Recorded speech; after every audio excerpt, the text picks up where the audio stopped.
I recently saw a Twitter post that said that financial education doesn't matter. All you need is more income. Well, 67% of affluent investors say they want complex topics explained to them in simple terms. Today, we're going to chop it up about why wealthy investors want financial education as part of their ideal financial advice experience. Let's chop.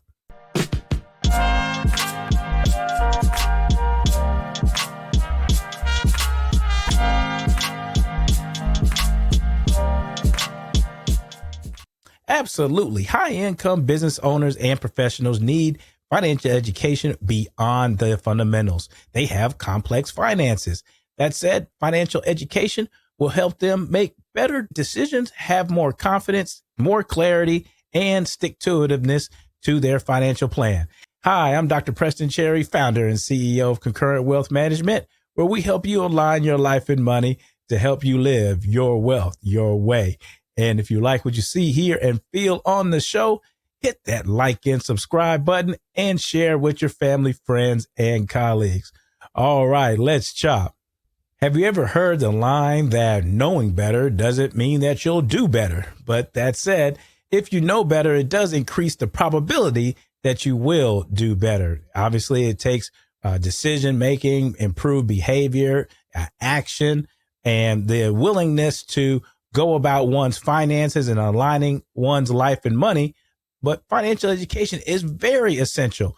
And yes, high income earners need financial education beyond the fundamentals, but they have so much in their finances that they like to be informed when they're in the middle of their financial advice experience. Matter of fact, they demand it from their financial advisors, and we do such here at Concurrent Wealth Management.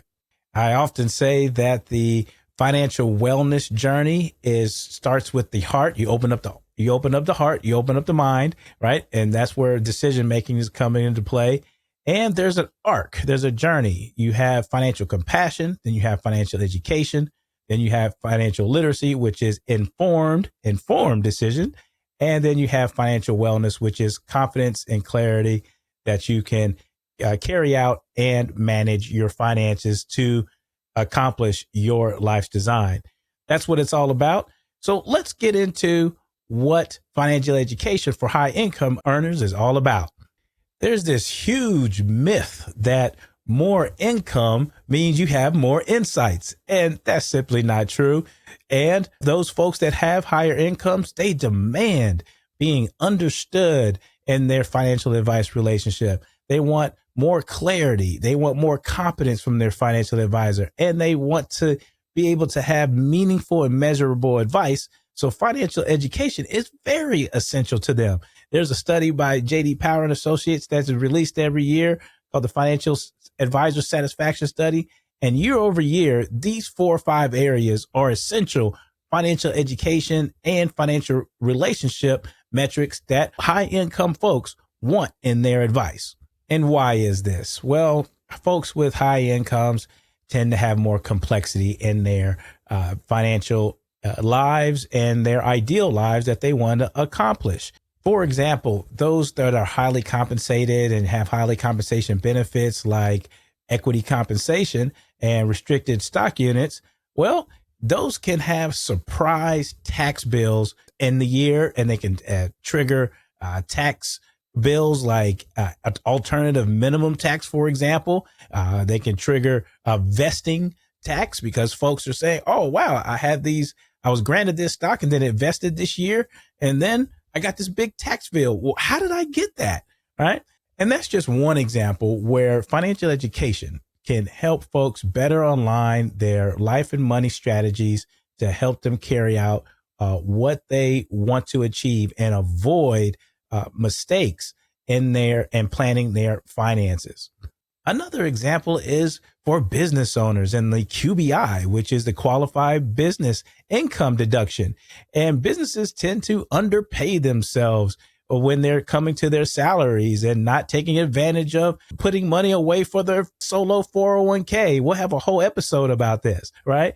So once again, financial education can help business owners in this example avoid paying too much tax, increased cash flow, and also contributions to retirement plans. This list goes on, whether it be tax planning, estate planning, risk management, lifestyle planning, so on and so forth. So the myth that high income earners don't need financial education is straight hogwash. So what do high income individuals want from their advisor when coming to financial education? We have a whole show about comprehensive financial advice and a blog. So check out the blog and the show over on the YouTube channel. That said, let's expound a little bit more beyond what we've already talked about in previous episodes. There was a study by Vanguard that said that clients with their financial advisors that have more financial education from their advisory relationships are 3 times more likely to stick with and carry out their financial plan. So with more financial education, folks have more stick-to-itiveness to their plan, right? That's that Gorilla Glue instead of Elmer's glue, stickiness to their plan, carrying it out and having more confidence, more clarity of achieving the life that they want. Also, there's an emotional angle. Financial wellness is for everyone, and financial wellness is about having confidence in the ability to manage one's finances in order to achieve the life that they want. And with more information, right, then that increases the probability of making better decisions. Remember, opening up the heart, opening up the mind, right? And then that there's informed decisions, and then wellness. And financial wellness allows folks to combine their wealth means with their well-being life domains and put all that together and prosper in the way that they design. Financial education helps mitigate and reduce and manage couples conflict. We have a whole episode on that. Intergenerational conversations, have an episode on that. More information is helpful in these complex domains, right? Let's take an example of tax planning, right? We mentioned restrictive stock units. There's so many areas beyond just tax and retirement planning that financial education can help guide the financial advice relationship. But let's take these RSUs, right? Incentive stock options to be specific. Let's take an example of an executive that earns $500,000 in a year and decides to exercise their ISOs or incentive stock options. Well, exercising ISOs could trigger alternative minimum tax. And let's say there's a year to where there's low bonus, right? And a year and reduces that income. Well, an executive in that case could have exercised their ISOs in a lower earning year rather than a higher earning year and possibly avoiding AMT. Again, this is another lesson where financial education could provide more information to say, let's plan out our equity compensation and tax planning strategies in order to better execute ISOs. And here's one last thing. There was a study by Spectrum Group that said 54% of high net worth individuals want learning experiences in their financial advice relationship. So every opportunity to have a financial education session within meetings makes people more confident in their finances and their decisions and aligning their life and money in a way that says, yes, I have a lot more confidence in the way that we're carrying out our finances. Well, you might be saying, well, how do you know when you're in a financial education moment? And how do you know that financial education is meaningful and measurable in a way in your financial advice experience? Well, there are a number of ways that you can feel financial advice experience and also measure. So let's take what we do for the people we serve, either through prospects or clients at Concurrent Wealth Management. We have newsletters that have financial education in them with examples. We also have this podcast where we chop it up all the time, right? Whether it be these educational lesson videos or the lives that we have. A lot of information in there that people can take away and insert into their finances.